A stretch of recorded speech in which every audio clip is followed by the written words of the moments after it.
Aklım hayran etti mülayim dilim, ovamın leleti oğul sırayım.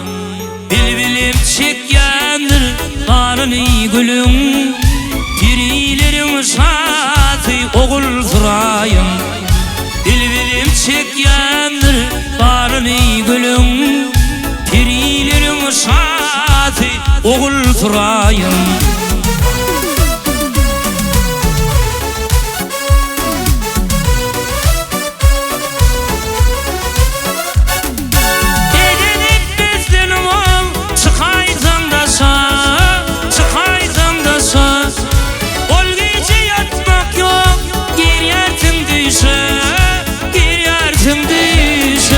Yaşlıktan kuvvanı tallınla basa, ovamın leleti oğul sırayım. Yaşlığımdan kuvvanı tallınla basa, kıyılarım teriti oğul sırayım.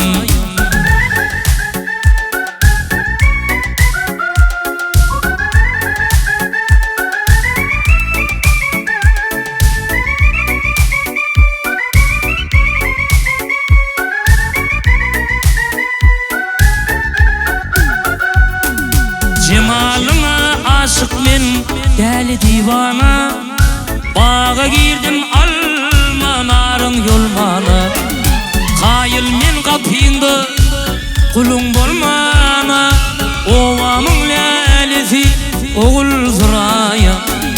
Radi men kapıyında kulun bolmana, pirilerin şatı oğul sırayım.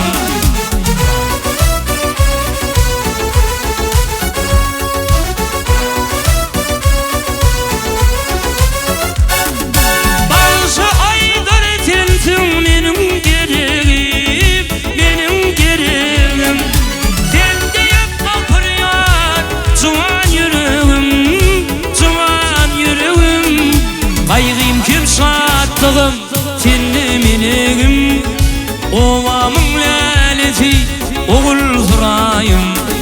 Kaygıyım kim sattığım tinni minigim, pirilerin şatı oğul sırayım. Oğul sırayım, oğul sırayım, oğul sırayım.